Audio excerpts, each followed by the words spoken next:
11:33 now, we bring you breaking news from the John Goodman trial. John Goodman on the stand right now. The big question is, would he testify? Let's go ahead and listen in. I helped testing labs together. We worked in the warehouse. I worked in the warehouse. I did those kind of things. Judge, I'm going to object to relevance. Sustained. Did you subsequently obtain the role of Vice President of International Sales? Yes, sir. Sustained.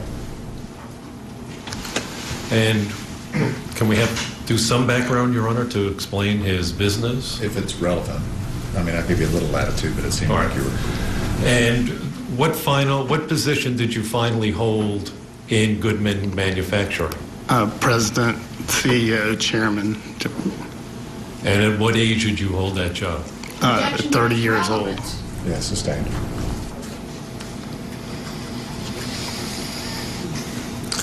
John, did there come a time when you became interested in the sport of polo? Yes, sir. Could you please tell the ladies and gentlemen of the jury how you became interested in polo? Sustained.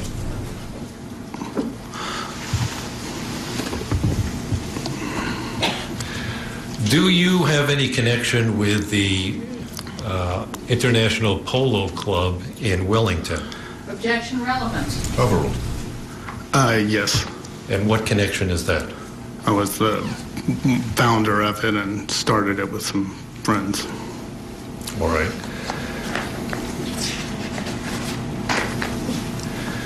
Now, I'd like to direct your attention to February 11th, 2010. First of all, did you work during that day? Yes, sir. What kind of work did you do? I went to my office and I had calls that I had to make. I had a board meeting that I attended by telephone, and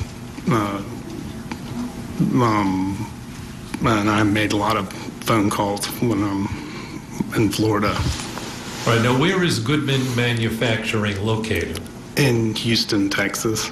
And when you're in Wellington, how do you communicate with people in the company? Objection, relevance.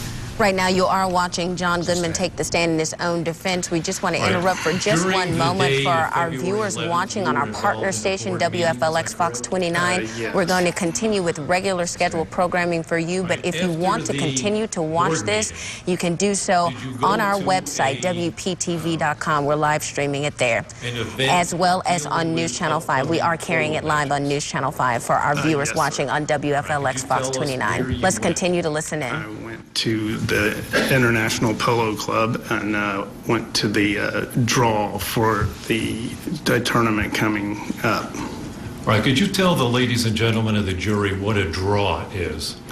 A draw is where the teams get together and the people putting on the tournament, the management of the tournament would lay out the rules, how the format's going to be, brackets, how the teams are going to, different rules about, like that particular one. There had been some major rule changes about turning on the ball and polo, and it was a serious meeting because it was a big change in the rules, and we're starting the most important, tournaments in polo in the United States. All right, where is the International Polo Club located? On 120th Avenue South. And where do you live? On 120th Avenue South. How close to the Polo Club? Just next door to the Polo Club. All right, after you left the draw, did you drive home? Yes. And what did you do at home? I took a shower and got ready to go to the White Horse, to the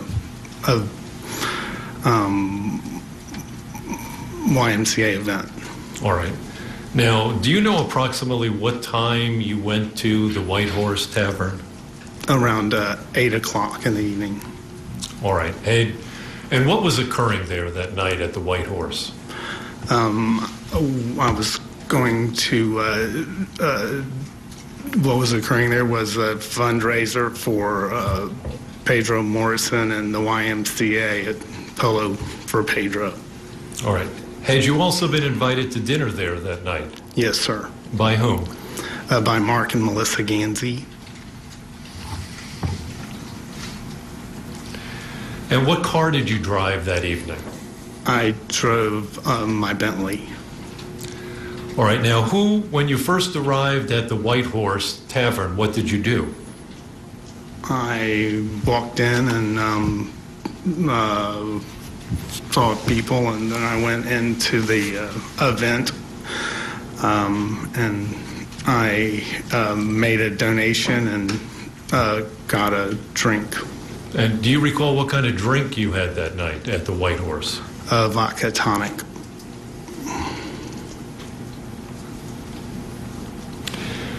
And what did you do after obtaining the drink? I left. I went and started talking to people, the Morrison family, and just some people that I knew there. And can you remember the names now of people that you talked? Well, let me backtrack. Did you talk to Stacy Shore at the White Horse Tavern? Objection needed. Overruled. Yes, I believe. Yes, I did. All right. After socializing, was there a dinner? Yes, sir. All right. And who had organized the dinner? Mark and Melissa Gansey. All right. And was there any particular problem with dinner that night? The service was slow, and we just wasn't it was slow, I guess you'd say. All right. Did you order dinner? Yes, sir. And did you eat dinner? Yes, sir. Could you tell us what you recall eating at dinner that night? I recall eating a steak, and I remember a steak and the sides. I don't remember exactly what the sides were, but I had a full meal there. All right. Now, did you have anything to drink, any alcoholic drink during dinner? No, I did not. Why not? The service was poor, and I didn't have a drink.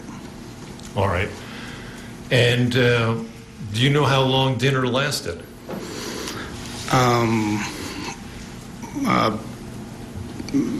Hour and a half or so. I don't recall exactly. All right. And do you know at what time you were leaving the White Horse? Around 11 o'clock. All right. In the time that you were at the White Horse Tavern, how many alcoholic drinks did you have? At the White Horse Tavern, I had one drink. All right. After leaving the dinner, did you go into the bar and get any other drinks? No, I did not.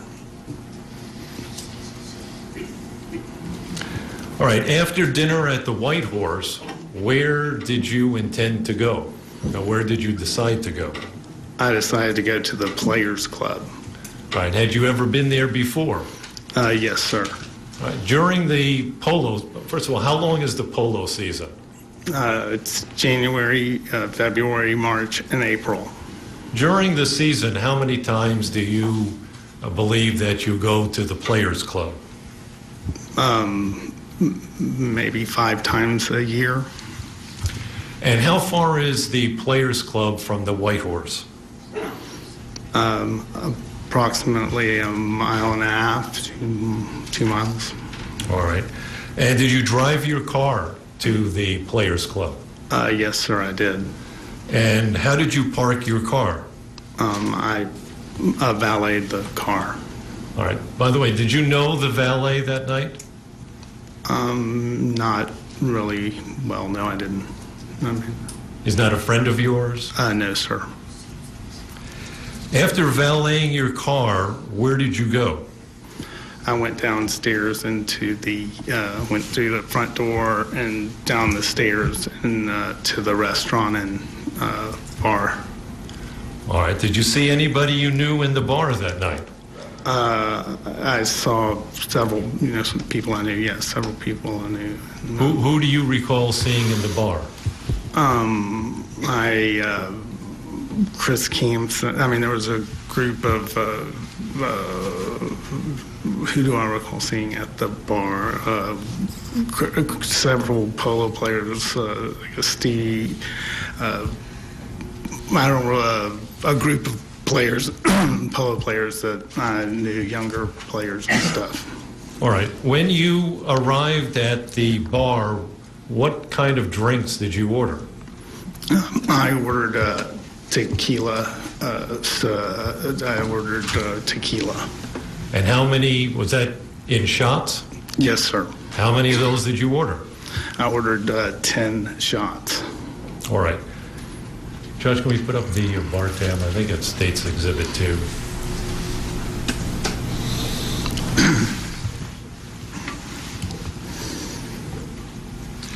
Well, it's coming on, John. How tall are you? 6'1" and something. And how much do you weigh? 220. I think at the time I was like 220. All right. Let's see if we can enlarge the left-hand column there. Yes.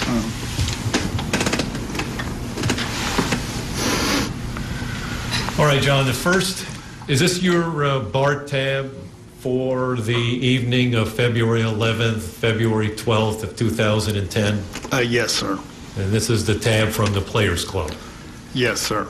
All right, it first shows 10 Espolon Silver. What does that refer to? The first 10 shots of tequila that I ordered.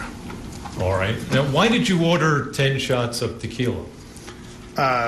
Because there's a group of people on the side of the bar, and I ordered tequila for those people.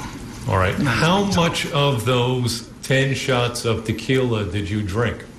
1 shot.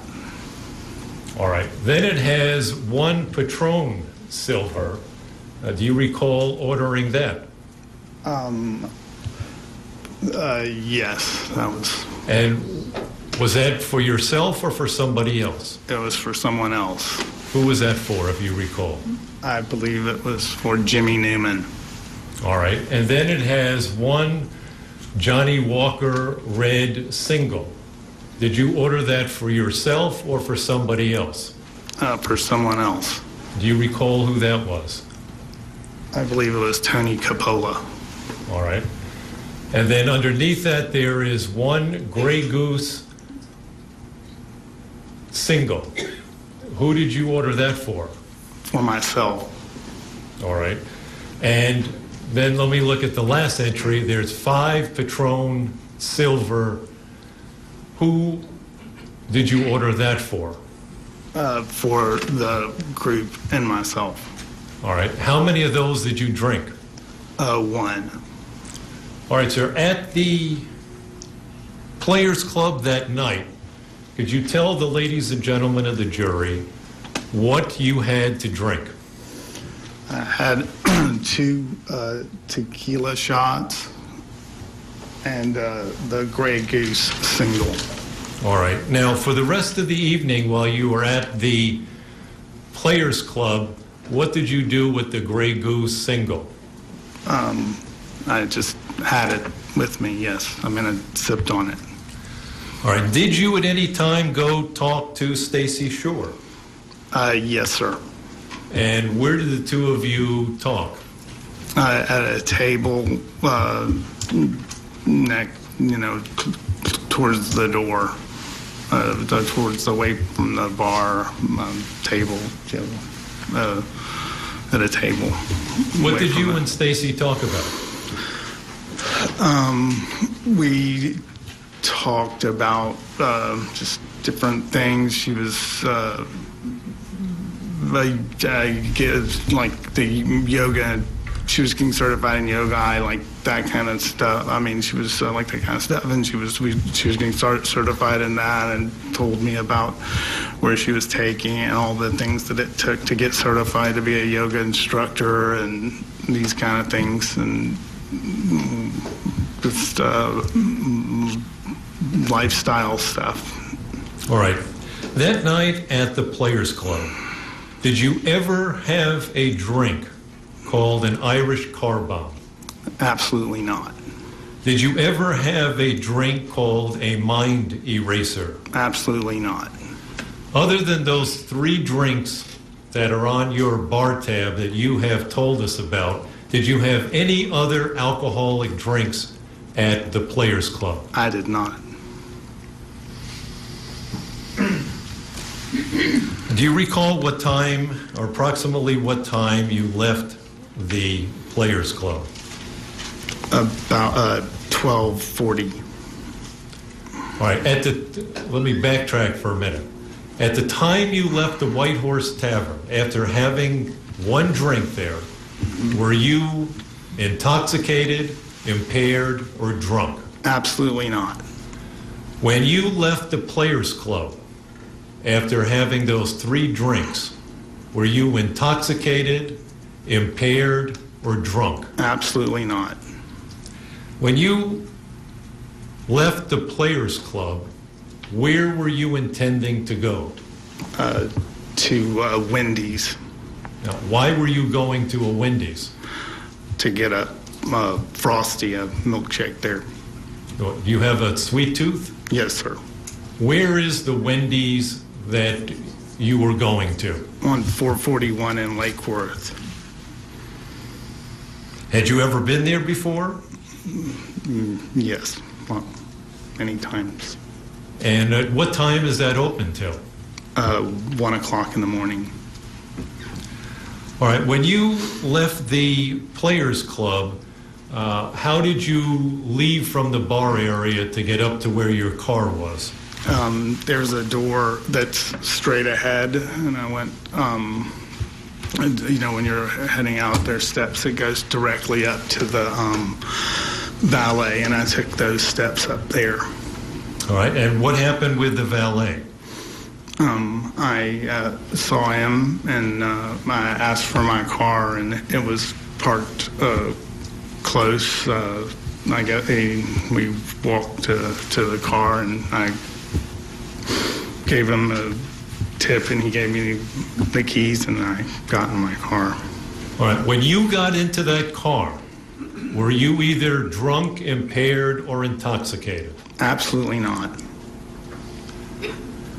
All right, when you turned on your car and left the Players Club, where did you travel to? In other words, what street did you go to? Well, I came out of the Players Club, and I took a left on South Shore. All right, is there a light there? Yes, sir. Is that a fairly busy intersection? It's not really, I guess. All right, and then where did you go from there? I made a left and traveled, you know, what is that, to Pearson Road, and made a left on Pearson Road. All right, and where did you go on Pearson Road? To the roundabout that intersects Pearson and 120th Avenue. All right, and then what direction did you travel in after navigating the roundabout? I traveled south on 120th Avenue. All right, now, how many homes are there on 120th Avenue? One. And whose house is that? Mine. All right. And when you made the right onto 120th, where did you travel to? I traveled down to towards Lake Worth Road. All right. Did you go past your house? Yes, sir. All right. Could you describe to the ladies and gentlemen of the jury what happened as you were coming or approaching the intersection of Lake Worth Road and 120th? I was traveling down Lake Worth Road, and I began to apply my brakes, and the car did not seem to be stopping as easily as I was used to, and so I continued to apply the brakes, and I came, I slowed before the stop sign, and I took my foot off the brake, and that's the last thing I remember. You don't remember anything after that? No, sir, not to that, no. Are you absolutely positive that you tried to slow down? Yes, sir. And that's the last thing you remember prior to the accident? Yes, sir. After the accident, what's the first thing you remember? At the time, after the accident, from looking back, the last, what I remember is coming to and trying to, assess where I was. All right. Did you know where you were? I did not know where I was. Did you get out of your car? Once I figured out I was in my car. And did you try to orient yourself? Yes, sir. Where did you think you were at this point? I didn't really know exactly where I was. Did you look around to see if there were any other cars or vehicles? Yes, I did. What did you see? I looked around and I saw debris. I didn't see what I had hit. All right. Did you realize how close you were to the canal? No, I don't remember. Did you look in the canal?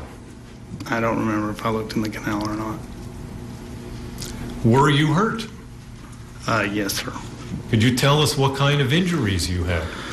I had a broken wrist and a fractured chest here, and my back was horrible, and I had a head injury, and I was in pain. I'd been in a bad, been in an accident. All right. So what did you do when after you got out of your car and looked around?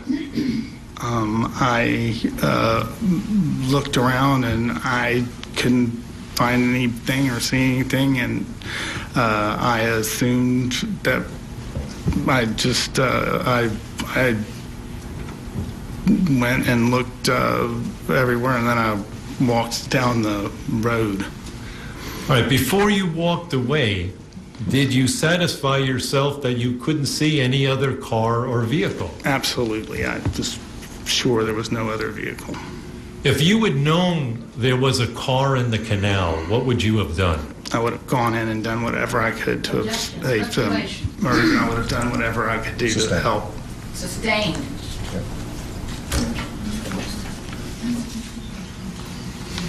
I would just ask the court to instruct Mr. Goodman to wait with his response. Whenever you hear Ms. Roberts object, stop your answer and wait for me to rule. Yes, sir. Okay. All right. So where did you walk to?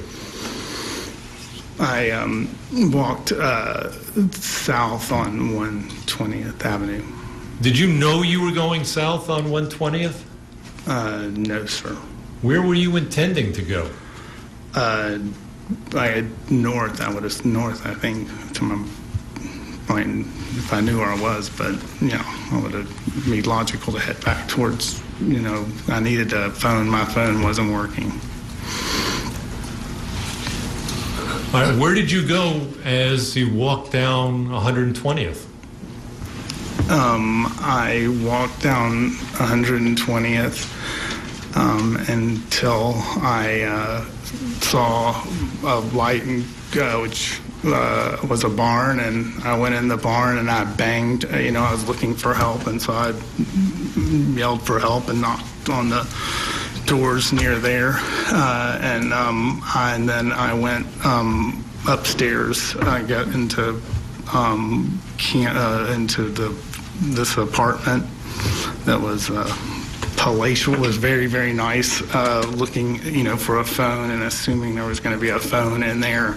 And I looked everywhere for a phone in there, and there was not a phone, and it didn't make any sense to me. All right, let me backtrack for a minute. Do you remember going by a driveway before you got to Campson's barn? Now I do. Yes, I do. All right. Can we put up the driveway picture? KK.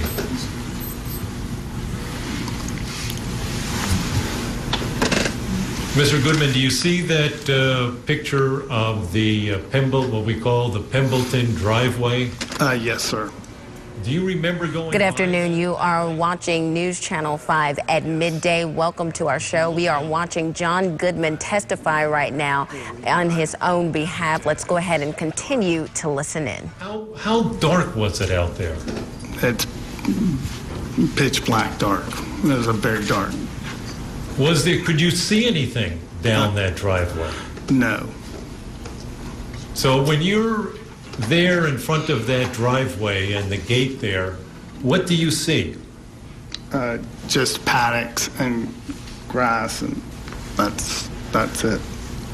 From where you were at the Pembleton driveway, did you look and see any lights anywhere in the distance? Yes. What lights did you see? I saw the barn just south of this picture. All right. When you were up against this fence or on this swale area, do you have any idea what path you took to walk to this barn that you saw the lights on? I believe I went down the fence looking for a break to get to the barn. All right. Now, you told us that you went to that barn and you knocked and went up to a room. Could you describe that room for us? It is. It's a nice. It's a very nice apartment looking. You would think it was an apartment, office, place. It had a couch and TV and tables and bath. Had you ever been in that room before? I had not been there before. At the time you went into this barn, did you know who it belonged to? I did not. Did you see did you look for a phone? I looked for a phone everywhere. Did you find a phone in that room? I did not. So what did you do after you looked for the phone? I was in excruciating pain. I was in a lot of pain, and I sat on the couch to try to make sense of why there was no phone and my pain. And I saw liquor on the counter, and I went over and proceeded to grab a bottle of the liquor, and I drank it to alleviate, thinking it would help with my pain. All right. And how much pain were you in? I was in excruciating pain. I was in a lot of pain. Do you know how much you had to drink at Mr. Campson's man cave or room there? No, I don't. I know. Do you have any idea how long you were there? I really don't. What did you do next? I drank a few gulps, and then I sat. I don't remember. I went to the outside, and then I saw a light over to the north. To the west, southwest of the there. So, all right. So where did you go? And I went towards that light to think if there was looking for a phone, continuing looking for a phone. And where did you go to? I made my way to that barn, and then there were some stalls and stables there, and I went over that fence there and walked, and then that's when I saw, Miss Pimbleton's trailer. But all right. So what did you do when you saw her trailer? I guess I guess I banged on the door and barged in. I guess as she said, I walked in. I don't really think I went in and asked for a phone. All right. Now, do you remember what she said to you and what you said to her? Not. Objection, hearsay. Sustained. I just asked if you remembered her. Okay. You can say yes or no if you remember. Do you No. remember what the Sorry. conversation was between you and Lisa Pimbleton? My the first words I said to her. Right, but do you remember you said you wanted a phone, correct? Yes, sir. Yes, I said I'm Objection, phone. hearsay. How can his asking a question be hearsay? You can, Mr. Goodman, you can tell us what you said. You can't tell us what she said. Okay, that's. for Do you sure. remember what she said to you? Without telling us what it is, do you remember what she had talked to you about? No, sir.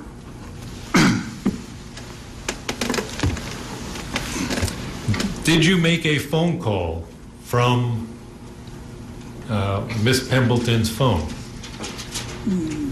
I believe.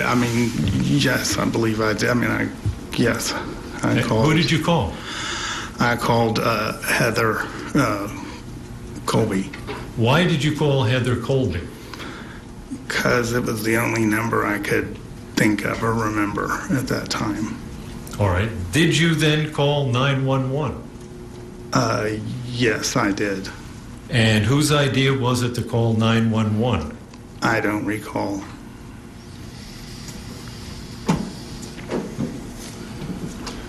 Yeah, we're going to go through the 911 tape. I don't know if this is a good. Yeah, this is a good place to break. Let's break for lunch then. I'll give you a lunch break. We'll see you back at 1:15. 1:15.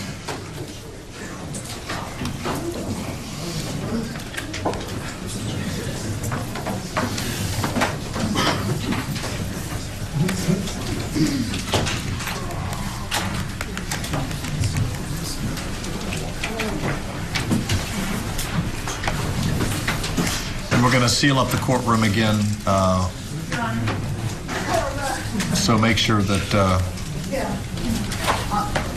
you got all your stuff because it'll be locked up over the lunch break. And the jury's out of the courtroom. Judge, is it possible to address the Richardson issue now? Because if we're not going to be able to call this rebuttal witness, there's really no reason for sitting here on. Good idea. Mr. Black filed a request for a Richardson hearing to exclude a state's witness this morning, and I've reviewed it, and I think you're entitled to a Richardson hearing, so we'll conduct a Richardson hearing on that issue. Any further argument, Mr. Black? Yes, sir.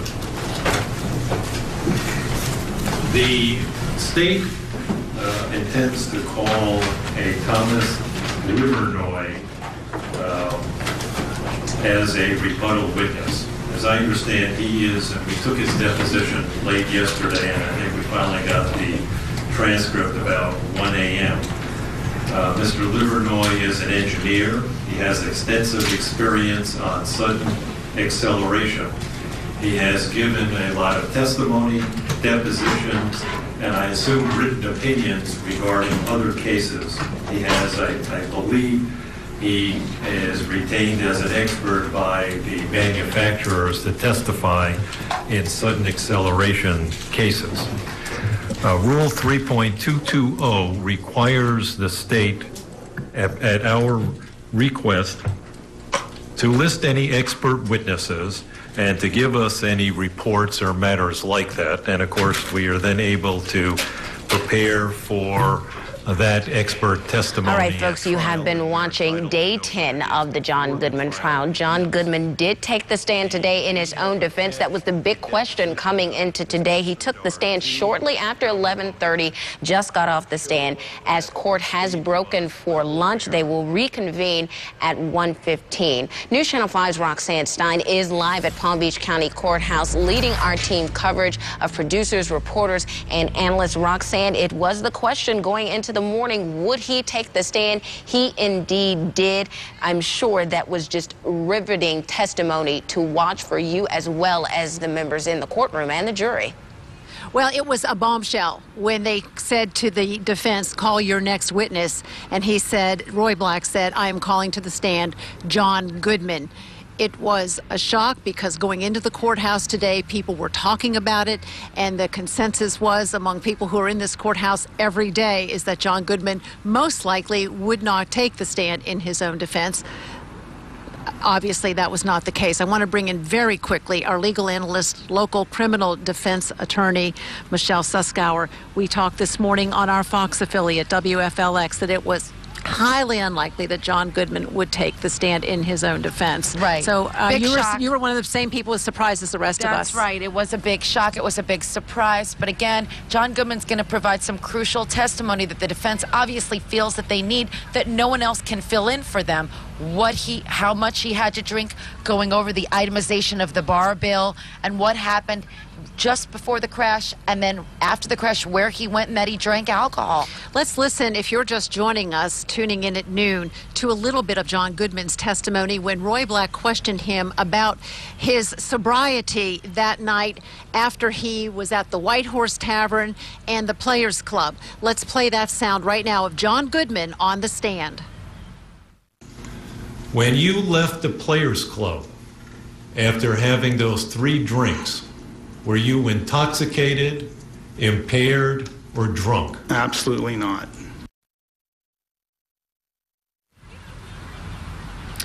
And then the attorney went on, Roy Black, to ask him when he left the Players Club, was he at all impaired, drunk? Used the word drunk, and John Goodman responded, absolutely not. So, back to Michelle Suskauer, our legal analyst. How did John Goodman seem to you on the stand? Did he seem practiced? Did he seem nervous? He did not seem slick. He seemed incredibly nervous, very nervous, and you hear his voice, and very formal, apologizing to counsel and the judge if he makes a mistake.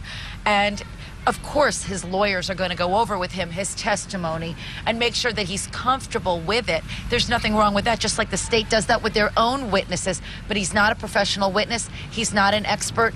And he's on trial for basically his life for the next 30 years. So certainly he's nervous, and I think he's doing well so far. I was going to say, when you're looking at 30 years in prison, if you're found guilty and you're on the stand in your own defense, you know any misstep could end up hurting you. So that could make you quite nervous. And as you said, of course, your professional witnesses are quite different from the normal man on the street who has to take the stand in his own defense. Absolutely. I was just going to say but I think, Roxanne, I don't know if you agree, that he's doing okay. I mean, he seems appropriately nervous. He seems clear. Yes. And as you said, that he is explaining his actions according to the questions. He's answering them completely according to the questions being asked by his lead attorney, Roy Black.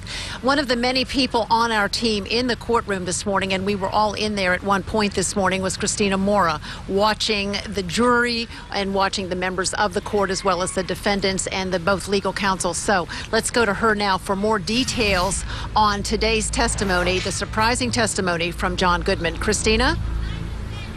Hey there. Yeah, well, Roxanne, like you mentioned, this really was a shock when John Goodman took the stand. I don't think many people think the defense was going to let this happen, but he is on the stand. And once he was there and once he was being interviewed by Roy Black, his attorney, you could tell, or he seemed very nervous, oftentimes repeating himself, having a hard time getting out what he wanted to say. But I think the defense was trying to establish a couple points that jive with their theories. For number one of the things that I noticed when he was talking about how he was going to Wendy's and that would indeed mean he passed his house. And a lot of the state kept saying, well, why would he pass his house when he was driving home? Also, he talked about what it was like when he was leading up to the crash. I think we do have that sound, so let's take a listen. Could you describe to the ladies and gentlemen of the jury what happened as you were coming or approaching the intersection of Lake Worth Road and 120th?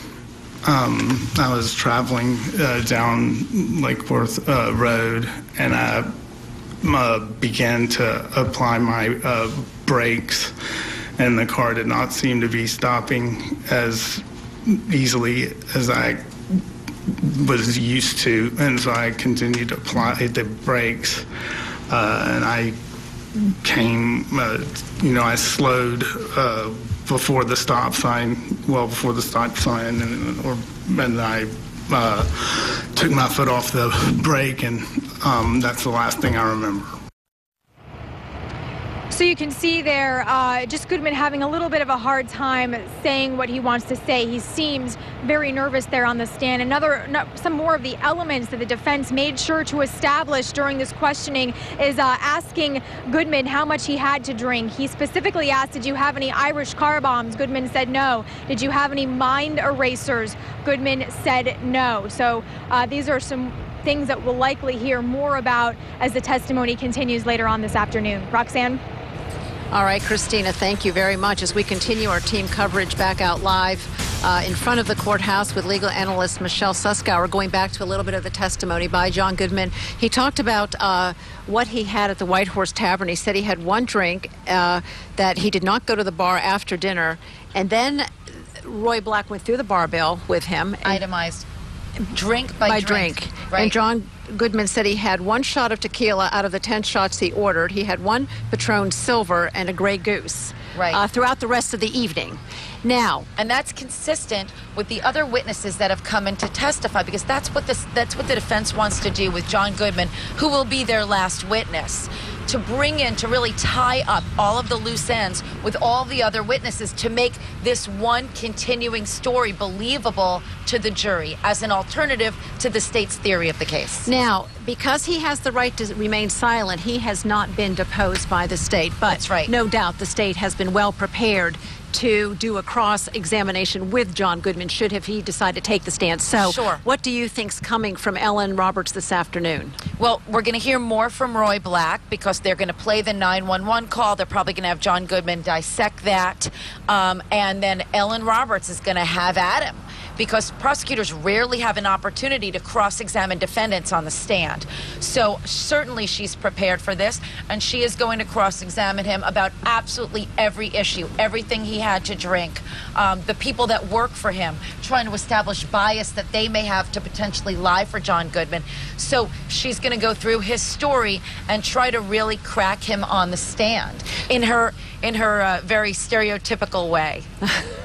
Now, I want to let everyone know at home that with the video you're watching is tape of John Goodman on the stand. They broke at about 5 after 12 for lunch. There's some issues going on before the judge right now. One of them about the state's rebuttal witness, a mechanical expert, to talk about the Bentley and its possibility of malfunctioning. That's right. And that's going on because as of last, 5 minutes ago, the judge had not ruled yet on whether he would allow the state's request to have this witness come in, although the defense did depose him yesterday afternoon. That's right. What's happened recently, if you haven't been watching, is the state recently notified the court and the defense that they had an extra expert, and this expert is going to allegedly contradict the last expert who came on the stand to testify that the Bentley could have malfunctioned, that there were some problems with the throttle. Now, the problem with this, according to the defense, is that there are discovery rules. This case has been litigated for 2 years, and the defense and the state have to disclose all of their witnesses that they're going to be using, and so that they can be properly deposed, so that statements could be taken and opinions learned.